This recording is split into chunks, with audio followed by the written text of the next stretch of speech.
Bonjour à tous. Est-ce qu'on m'entend convenablement au fond? Ça va?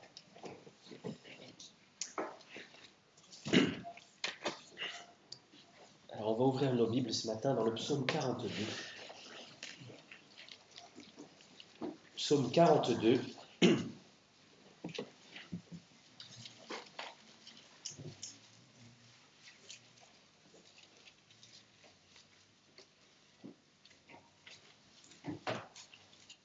Avant toute chose, on va prier le Seigneur d'éclairer nos yeux. Notre Dieu, on vient vers toi qui es l'auteur de cette parole merveilleuse. On te prie de l'éclairer sous nos yeux, de nous aider à la comprendre, à la retenir, à la méditer. Je prie que tu viennes à mon secours pour la proclamer avec fidélité, Seigneur. Donne toi-même la puissance à ta parole et qu'elle fasse son œuvre en nous. Bénis aussi nos enfants et leurs moniteurs. On te le demande au nom du Seigneur Jésus-Christ. Amen. J'ai vu ces derniers mois, ces dernières semaines, plusieurs de mes frères et sœurs ici à l'église passer par des moments difficiles, des épreuves qui durent, qui parfois se multiplient. Et ça provoque chez un certain nombre d'entre nous de la fatigue, la lassitude, et ça use le moral. Parfois, il y a le corps qui est usé en plus du moral, et le découragement peut s'installer. Alors ce matin, j'ai à cœur de vous apporter un petit peu d'encouragement, du repos surtout, de la part du Seigneur Jésus-Christ. Et mon désir, c'est qu'on puisse s'approcher du Seigneur comme Marie s'est assise à ses pieds et qu'elle écoutait, qu'elle a reçu simplement de lui. Il a été dit qu'elle avait choisi la bonne part qui ne lui serait pas ôtée. Alors puissions-nous ce matin avoir un cœur à l'écoute et en repos. Et c'est dans le psaume 42 que je voudrais puiser ce réconfort, ces instructions. Psaume qui a été écrit par les fils de Corée et qui nous parle de quelqu'un qui souffre et qui lutte en même temps pour trouver le repos et la paix du cœur. Je vous lis ce psaume. Au chef des chantres, cantique des fils de Corée. Comme une biche soupire après des courants d'eau, ainsi mon âme soupire après toi, ô Dieu. Mon âme a soif de Dieu, du Dieu vivant. Quand irai-je et paraîtrai-je devant la face de Dieu? Mes larmes sont ma nourriture, jour et nuit, pendant qu'on me dit sans cesse « Où est ton Dieu ?» Je me rappelle avec effusion de cœur quand je marchais, entouré de la foule, et que je m'avançais à sa tête vers la maison de Dieu, au milieu des cris de joie et des actions de grâce d'une multitude en fête. Pourquoi t'as battu, mon âme, et gémis-tu au-dedans de moi? Espère en Dieu, car je le louerai encore. Il est mon salut et mon Dieu. Mon âme est abattue au-dedans de moi. Aussi c'est à toi que je pense depuis le pays du Jourdain, depuis l'Hermon, depuis la montagne de Mitzhar. Un flot appelle un autre flot au bruit de tes ondées. Toutes tes vagues et tous tes flots passent sur moi. Le jour, l'Éternel m'accordait sa grâce. La nuit, je chantais ses louanges. J'adressais une prière au Dieu de ma vie. Je dis à Dieu, mon rocher, pourquoi m'oublies-tu? Pourquoi dois-je marcher dans la tristesse, sous l'oppression de l'ennemi? Mes os se brisent quand mes persécuteurs m'outragent, en me disant sans cesse, où est ton Dieu? Pourquoi t'as battu, mon âme, et gémis-tu au-dedans de moi? Espère en Dieu, car je le louerai encore. Il est mon salut et mon Dieu. On va essayer de voyager un petit peu avec ce psalmiste, l'auteur de ce psaume 42, et il nous fait commencer par un soupir qui est profond, qui est rempli de douleur, qui est rempli de tristesse, mais qui en même temps exprime une profonde attente, un désir extrême. Il a soif. Il évoque l'image d'une biche qui est égarée dans le désert et qui cherche désespérément une source d'eau, quelque chose pour pouvoir se désaltérer, et où qu'elle pose le regard, elle ne trouve rien, rien que quelque chose de desséché et d'aride. Désire boire, c'est là son principal désir, et parfois nous aussi on peut traverser des périodes de désert, des déserts spirituels, où il va être difficile de nous abreuver. Je crois que c'est une expérience par laquelle peuvent passer tous les chrétiens, que d'ouvrir la parole de Dieu et de ne pas réussir à en retirer le moindre courant d'eau pour son âme. Des semaines, parfois des mois entiers à être dans l'aridité, la sécheresse spirituelle. Et on soupire après cette communion avec le Seigneur, après ces torrents d'eau qui, à un moment, ont abreuvé notre âme. Et comme le Seigneur Jésus, vous savez, qui a dit à la Samaritaine, je vous lis Jean chapitre 4, verset 14, « Celui qui boira de l'eau que je lui donnerai n'aura jamais soif, et l'eau que je lui donnerai deviendra en lui une source d'eau qui jaillira jusque dans la vie éternelle. »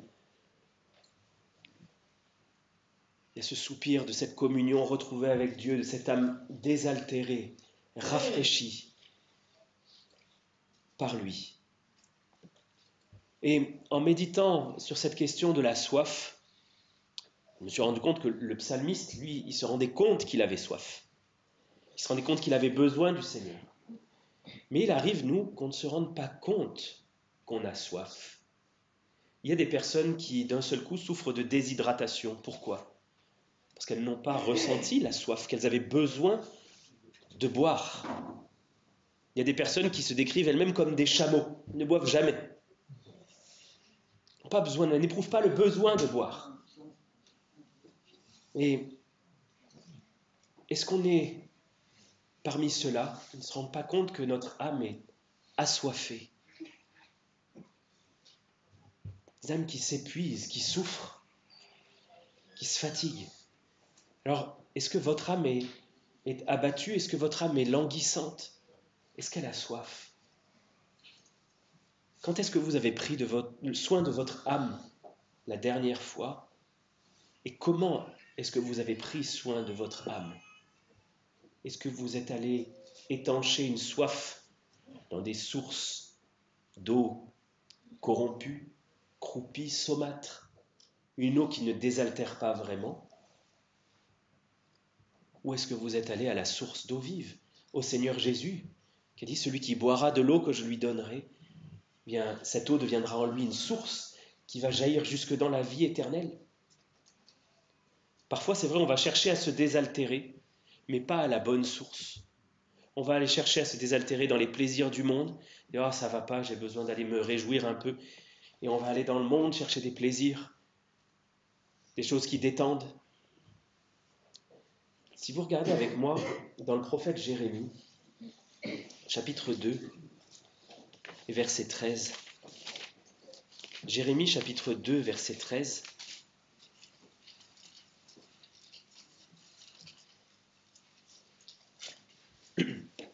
Le Seigneur dénonce cette attitude de son peuple.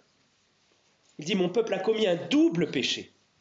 Ils m'ont abandonné, moi qui suis une source d'eau vive, pour se creuser des citernes crevassées qui ne retiennent pas l'eau. » Est-ce qu'on a fait comme ce peuple de Dieu qui est allé se creuser des citernes, voulait pouvoir stocker un petit peu quelque chose à boire, et puis ils sont allés vers des citernes crevassées, quelque chose qui ne va pas retenir l'eau. Je pensais aussi à Jérémie 17, verset 13, la fin du verset 13.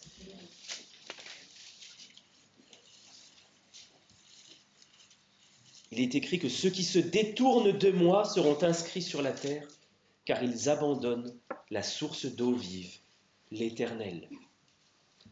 Où est-ce que nous allons désaltérer notre âme? Cette pensée, elle me semble particulièrement pertinente, cohérente avec cette période de l'année, à l'approche des fêtes, où nos âmes sont sursollicitées de partout. De partout, nous avons des sollicitations. Il faut préparer les fêtes. Ah, il y a les moments en famille qui arrivent. Et puis, il y a la fin de l'année au travail. Et puis, il y a les fêtes à préparer au conservatoire, à l'école, à droite, à gauche, sans arrêt, sans arrêt, sans arrêt. Alors, parmi toutes ces choses, ces sollicitations, les cadeaux à acheter, les moments en famille à préparer, il y a des choses qu'on attend avec impatience et avec joie. Et puis il y en a d'autres, on les supporte, tant bien que mal, parce qu'il faut bien les supporter. Et dans tous les cas, ces choses-là, ces sursollicitations, elles peuvent abreuver notre âme, mais d'une eau qui n'est pas celle qui vient du ciel.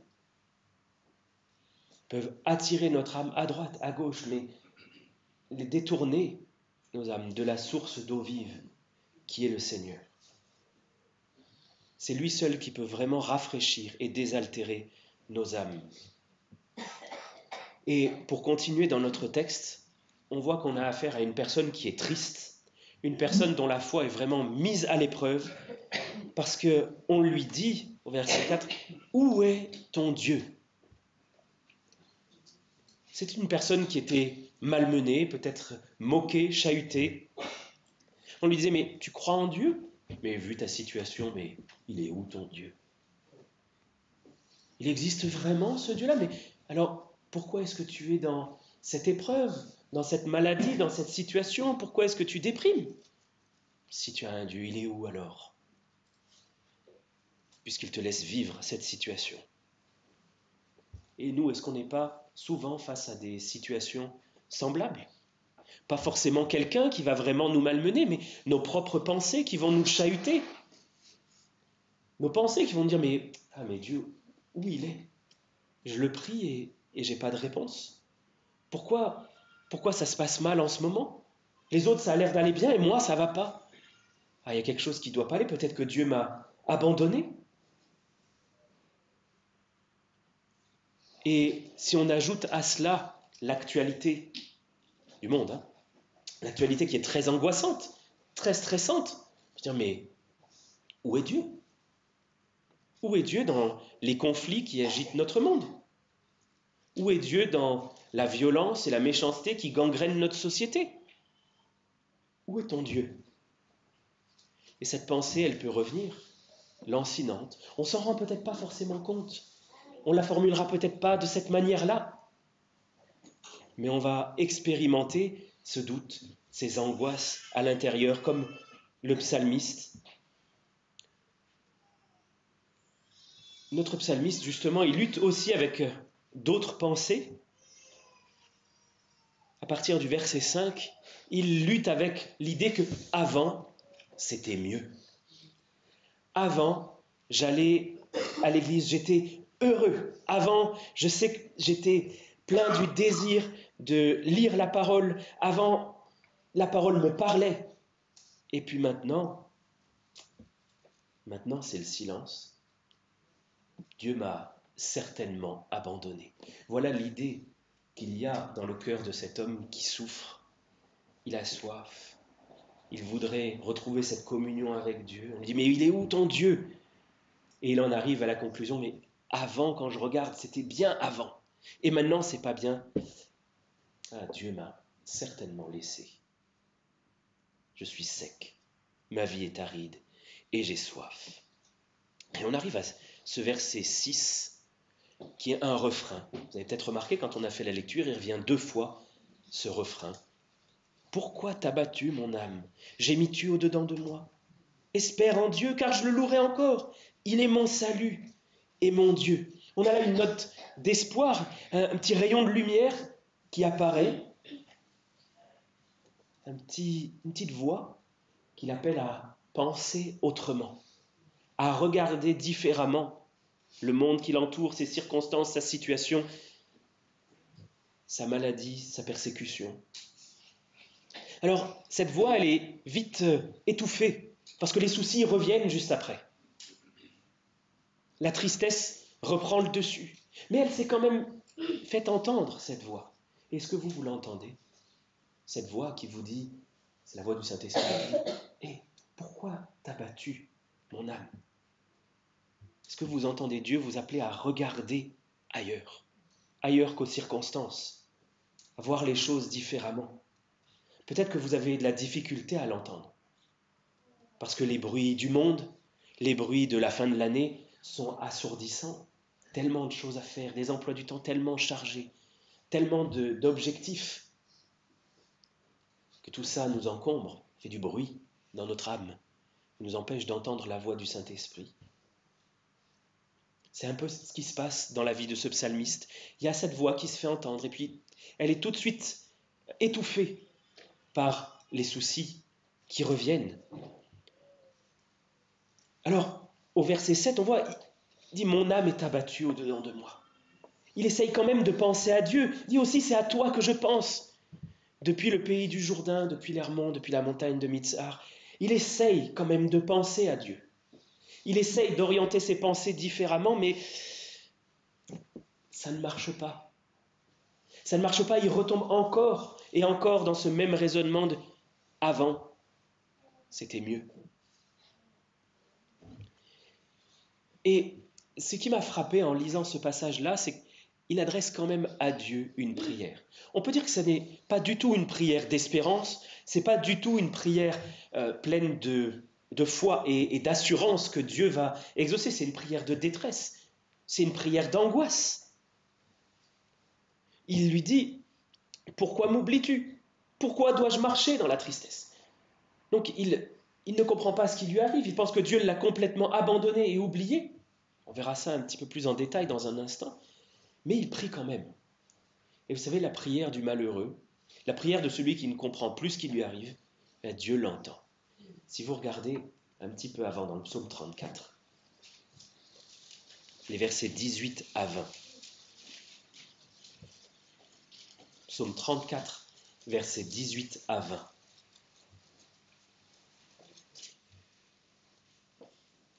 Quand les justes crient, l'Éternel entend, et il les délivre de toute leur détresse. L'Éternel est près de ceux qui ont le cœur brisé, et il sauve ceux qui ont l'esprit dans l'abattement. Le malheur atteint souvent le juste, mais l'Éternel l'en délivre toujours. Vous voyez cette prière qui est, semble-t-il, sans foi, sans espérance, qui ne voit plus qui est Dieu, ou en tout cas qui a une fausse image de qui est Dieu. Dieu l'entend quand même. Il entend la prière de celui qui est malheureux, qui n'arrive pas à voir les choses correctement, mais qui se raccroche quand même à Dieu, en disant « J'y comprends rien, j'ai mal, je souffre, j'ai soif, j'ai l'impression que tu m'as abandonné, mais je viens quand même vers toi. Auprès de qui est-ce que je pourrais aller ?» Il est toujours enveloppé dans la tristesse, ce croyant-là. Il est toujours enfermé dans son raisonnement. Avant, c'était mieux. Au verset 9, il dit « Avant, le jour, l'Éternel m'accordait sa grâce. La nuit, je chantais ses louanges. J'adressais une prière au Dieu de ma vie. » On voit qu'il est complètement submergé. Il est complètement noyé. Et il en vient même à accuser Dieu d'une certaine manière. Il lui dit « Toutes tes vagues, tous tes flots passent sur moi. » Tout ça, c'est toi qui le provoque dans ma vie. Et finalement, sa pensée, c'est « Dieu m'a oublié ». C'est ce qu'il dit au verset 10. « Pourquoi m'oublies-tu » Est-ce que ça, c'est pas une pensée qu'on rumine assez fréquemment? Dieu m'oublie. On peut se débattre à des moments de notre vie avec cette pensée-là. Alors on va peut-être pas la formuler de cette manière-là encore, cette pensée. Mais quand on est face au silence de Dieu et qu'on décide d'agir par nous-mêmes, en fait ce qu'on dit c'est « Dieu, tu m'as oublié, maintenant je veux prendre les choses en main ». On fait comme si Dieu nous avait oubliés. Quand on déprime et qu'on laisse ces pensées s'installer, eh bien, on dit oui, Dieu m'a oublié. On va regarder ensemble deux passages. Le premier dans Ésaïe, chapitre 49, verset 14. Ésaïe 49, verset 14. Il montre que le peuple d'Israël lui-même est passé par ce type d'épreuve, de difficulté, de doute. Sion disait « L'Éternel m'abandonne, le Seigneur m'oublie ». Regardez maintenant le verset 15, c'est la réponse de Dieu. Une femme oublie-t-elle l'enfant qu'elle allait? N'a-t-elle pas pitié du fruit de ses entrailles? Quand elle l'oublierait, moi, je ne t'oublierai point. Voici, je t'ai gravé sur mes mains, tes murs sont toujours devant mes yeux. Voyez, nous avons parfois l'impression, parce que nos circonstances sont difficiles, que Dieu nous a oubliés. Il nous laisse dans le silence, il se tait, il ne nous répond pas de suite. Parfois c'est juste une impression que nous avons, parfois c'est vrai, Dieu nous laisse dans le silence. Et on en conclut que Dieu nous oublie.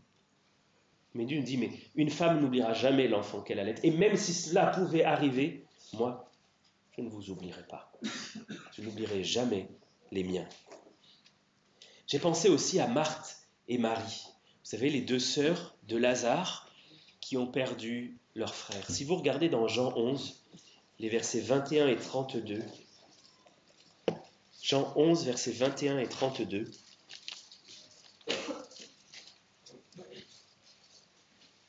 toutes les deux ont aussi accusé le Seigneur d'avoir oublié.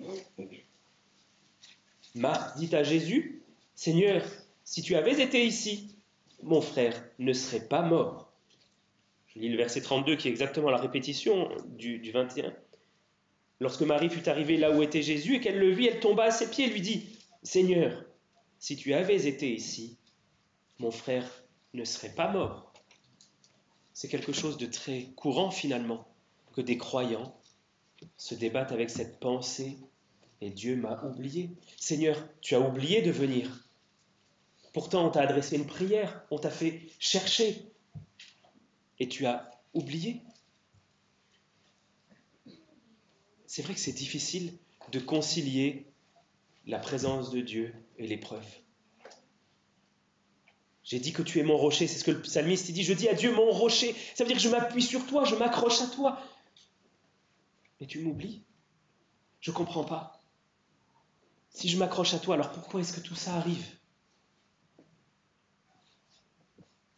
Et en méditant ces choses, le Seigneur a conduit ma pensée vers Job. Job, c'était un homme droit, intègre, craignant Dieu, se détournant du mal. J'aimerais du fond du cœur que le Seigneur puisse porter sur moi un tel regard. Et pourtant, le malheur l'a atteint de plein fouet comme aucun autre homme n'a été atteint. Il a perdu tous ses biens, tous ses enfants, en un même jour. Quelque temps après, on ne sait pas exactement combien de temps, il a perdu sa santé. Il lui est resté une seule chose, sa femme.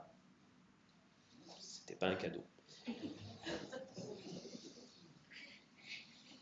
Et Job, il avait plein de questions. Pourquoi? Pourquoi ça m'arrive? Il était dans une souffrance extrême. Non seulement une souffrance physique, mais une souffrance intérieure. Pourquoi est-ce que tu me rejettes? Pourquoi est-ce que tu cherches à me faire du mal? Voyez où l'épreuve l'a conduit. Ses pensées l'amenaient à dire « Tu me fais du mal, tu me rejettes, tu as à mon égard des plans mauvais. » Et en arrivant à la fin du livre de Job, il y a deux conclusions. Il y a la conclusion de Dieu d'abord, et puis il y a la conclusion de Job. La conclusion de Dieu, c'est « Quel est celui qui a la folie d'obscurcir mes desseins? Quel est celui qui a la folie de rendre mes projets sombres? Je suis un Dieu de lumière. Je n'ai que de bonnes pensées. Je ne nourris que des projets bienveillants et sains. Et toi, Job, par tes pensées, par tes questions, tu m'accuses d'avoir des pensées sombres, des projets ténébreux, de vouloir du mal. C'est une folie. » Voilà la conclusion de Dieu. Et puis il y a la conclusion de Job qui dit « Oui, j'ai parlé, sans les comprendre, de merveilles qui me dépassent et que je ne conçois pas. » Finalement, Job, après avoir compris, au terme de cette épreuve, au terme. Il n'était pas encore au terme, en réalité. Mais après avoir rencontré Dieu au sein de cette épreuve, il dit, ce que j'ai dit, là où mes pensées m'ont amené, c'était des paroles de quelqu'un qui ne comprend pas. J'ai cru que je pouvais parler de toi et comprendre ton projet, ton dessein, ta façon d'agir. Mais j'ai parlé sans comprendre de choses qui me dépassent et que je ne peux même pas concevoir dans ma pensée. La vérité, c'est que, au sein de nos difficultés, quelles qu'elles soient, les petites, les grandes, on a toujours une vision partielle de ce qui est en train de se passer. On voit avec des œillères. On n'a pas le grand dessin sous les yeux. On croit qu'on peut comprendre avec notre intelligence ce qui est en train de se passer, mais tellement de choses nous échappent, en particulier ce qui se passe dans les coulisses, dans le monde invisible, là où Dieu agit en secret. Et nous arrivons donc au deuxième refrain, à la fin de notre texte. Pourquoi t'as battu mon âme et gémis-tu au-dedans de moi? Espère en Dieu, car je le louerai encore. Il est mon salut et mon Dieu. Ce refrain revient pour la deuxième fois, mais c'est en même temps le point culminant de tout le psaume. Si on le lit deux fois, c'est parce que ça nous montre bien toute la difficulté que nous avons à penser comme Dieu, à apprendre à penser comme Dieu. Deux fois dans le psaume, l'auteur doit se prêcher la vérité à lui-même. Et nous, on doit se prêcher la vérité, mais de manière constante, sans arrêt. Se rappeler qui est Dieu, qui est vraiment Dieu. Pas ce que nos pensées nous dictent au sujet de Dieu, pas ce que les circonstances nous laisseraient supposer au sujet de Dieu, mais ce que la Bible dit à son sujet. Parce que ce n'est pas les circonstances qui doivent nous dire qui est Dieu et comment il agit. C'est la parole qui nous décrit qui il est, comment il agit. Alors on va rapidement décomposer ce refrain. Pourquoi? Commence par une question. Pourquoi? Pourquoi est-ce que tu t'abats? Est-ce que tu as perdu tout espoir? As-tu oublié qui est Dieu? Ne reste pas à gémir sur ton sort. Pourquoi? C'est une question qui appelle automatiquement une réponse, mais une réponse qui est sous-entendue. Pourquoi? Parce qu'en réalité, tu as tort. Tu as tort de t'abattre, de gémir, comme si tu avais été privé de tout espoir. Vous avez peut-être déjà entendu parler de Martin Luther, ce moine qui s'est converti au Seigneur en lisant l'Épître aux Romains. Il a quitté la vie monacale et puis il s'est marié un jour à une dame qui s'appelait Catherine, qui était une ancienne religieuse. Et Martin Luther, il avait des moments de dépression quand même dans sa vie. On le comprend parce que ces circonstances, elles étaient vraiment pas faciles. Et puis, un jour, dans un de ces moments de grande détresse, ces moments d'angoisse, il a vu sa femme venir vers lui et elle était habillée tout en noir, la tenue du deuil. Et il s'est demandé, mais pourquoi est-ce que tu es habillée en noir? Il y a quelqu'un qui est mort. Il dit, visiblement, Dieu est mort, vu ton attitude. Elle l'a exhorté de cette manière-là à se rappeler, mais Dieu est toujours vivant. Dieu n'est pas mort. Il y a toujours de l'espoir. Et ça a beaucoup marqué Martin Luther qui s'est ressaisi en voyant sa femme illustrée par cette parabole qu'il avait les yeux fixés sur les circonstances, mais qu'il avait complètement oublié son Dieu. Qui est Dieu et l'espoir qu'il pouvait avoir en lui. Pourquoi t'as battu? Pourquoi gémis-tu? Parce que tu as oublié qui est Dieu. Deuxièmement, espère en Dieu. C'est un commandement, c'est un ordre qui nous est donné d'espérer. C'est quelque chose qui est actif et que nous pouvons décider de faire. Il ne s'agit pas d'une émotion ni d'un sentiment, c'est une décision de se confier dans l'intervention de Dieu. Je ne comprends pas ce qui se passe, je ne peux pas intervenir sur mes circonstances ou tellement peu, mais je veux avoir confiance. Je veux espérer que Dieu va changer quelque chose. Je ne sais pas comment il va s'y prendre. Je ne sais pas quand il va agir. Mais je veux espérer que Dieu va agir. On va retourner dans le prophète Ésaïe au chapitre 40. Ésaïe 40, versets 12 à 15. Et j'avais dit en introduction que je voulais qu'on s'approche du Seigneur, qu'on se mette à ses pieds, qu'on voit un petit peu qui il est. Ésaïe 40, versets 12 à 15. Qui a mesuré les eaux dans le creux de sa main, pris les dimensions des cieux avec la paume et ramassé la poussière de la terre dans un tiers de mesure? Qui a pesé les montagnes au crochet et les collines à la balance? Qui a sondé l'esprit de l'Éternel et qui l'a éclairé de ses conseils? Avec qui a-t-il délibéré pour en recevoir de l'instruction? Qui lui a appris le sentier de la justice? Qui lui a enseigné la sagesse et fait connaître le chemin de l'intelligence? Voici, les nations sont comme une goutte d'un seau. Elles sont comme de la poussière sur une balance. Voici, les îles sont comme une fine poussière qui s'envole. Voyez qui est ce Dieu? Celui qui peut prendre toute la poussière de la terre dans le creux de sa main. Celui qui peut mesurer le ciel avec la paume de sa main. Celui qui peut peser une montagne au bout d'un crochet. Lorsque nous levons les yeux vers les montagnes, on dit « J'y arriverai jamais ». Mais je lève mes yeux vers les montagnes. D'où me viendra le secours? Le secours me vient de l'Éternel qui a fait, pas seulement les montagnes, mais les cieux et la terre. Un Dieu qui est si grand que les îles sont comme une poussière sur laquelle il pourrait souffler et qui s'envolerait sans qu'on en retrouve la trace. Pensez vos problèmes, mes problèmes, mes difficultés, en comparaison de la grandeur de ce Dieu. Quel que soit le problème avec lequel vous vous débattez aujourd'hui, celui avec lequel vous vous débattrez demain ou plus tard, Dieu ne sera jamais dépassé. Quelle que soit l'obscurité dans laquelle vous vous trouvez, Dieu ne sera pas aveuglé.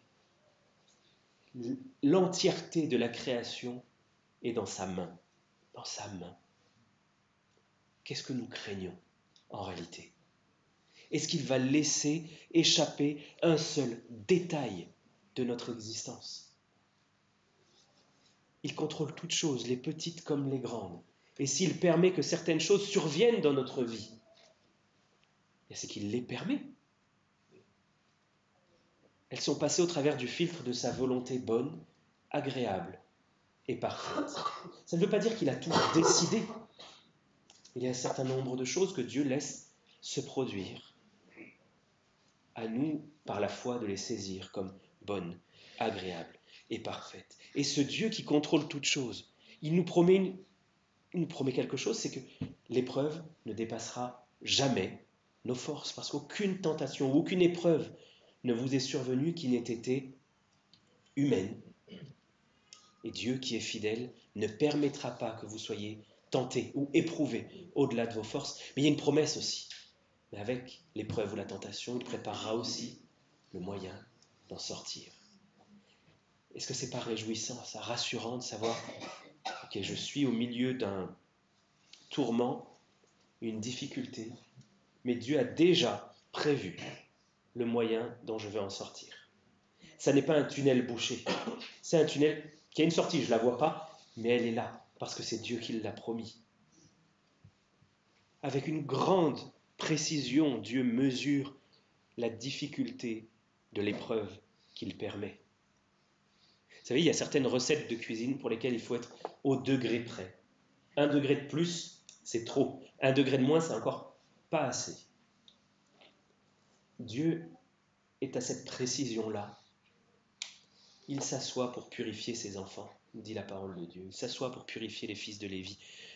Et surtout, ce qu'il veut, c'est ce qui est écrit dans Romains 8, versets 28 et 29.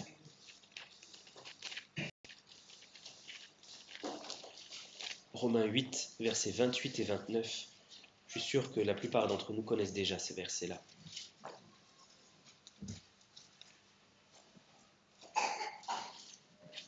Nous savons du reste que toute chose concourt au bien de ceux qui aiment Dieu, de ceux qui sont appelés selon son dessein. Car ceux qu'il a connus d'avance, il les a aussi prédestinés à être semblables à l'image de son Fils, afin que son Fils soit le premier-né de beaucoup de frères. Voyez ce que Dieu est en train de faire au travers de nos circonstances, les bonnes comme les plus désagréables. C'est poursuivre cet objectif, et cet objectif, c'est le meilleur, nous rendre semblables à Jésus-Christ. Vous m'avez déjà entendu le dire, je le répète aujourd'hui et je le répéterai encore. Dieu conçoit notre existence avec ce seul but, qui est le meilleur, la meilleure des choses qui puissent nous arriver, être rendus semblables à Jésus-Christ.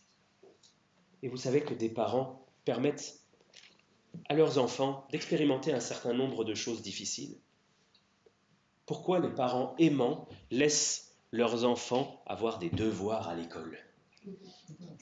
Pourquoi est-ce que les parents qui aiment leurs enfants leur demandent de participer aux tâches ménagères? C'est des choses difficiles, ça détourne du bonheur de l'instant présent, du jeu, de l'amusement, de la distraction. Pourquoi les parents font ça? Parce qu'ils ont un objectif bien plus grand que le plaisir de maintenant. L'objectif qu'ils poursuivent pour leurs enfants, parce qu'ils les aiment, c'est leur avenir. C'est quelque chose à beaucoup plus long terme et avec beaucoup plus d'impact que la joie ici, maintenant, tout de suite. Dieu est un Père bien meilleur que le meilleur des pères qu'il peut y avoir sur cette terre. Le meilleur des pères, ici-bas, fait des erreurs, beaucoup. Mais Dieu, lui, n'en fait jamais. Et il ne perdra jamais de vue cet objectif qu'il a, qui est le meilleur, et qui vaut la peine que parfois notre plaisir ou notre bonheur immédiat soit mis de côté. Parce que ce qu'il y a en vue derrière est tellement meilleur. C'est pas seulement pour du long terme, c'est pour l'éternité.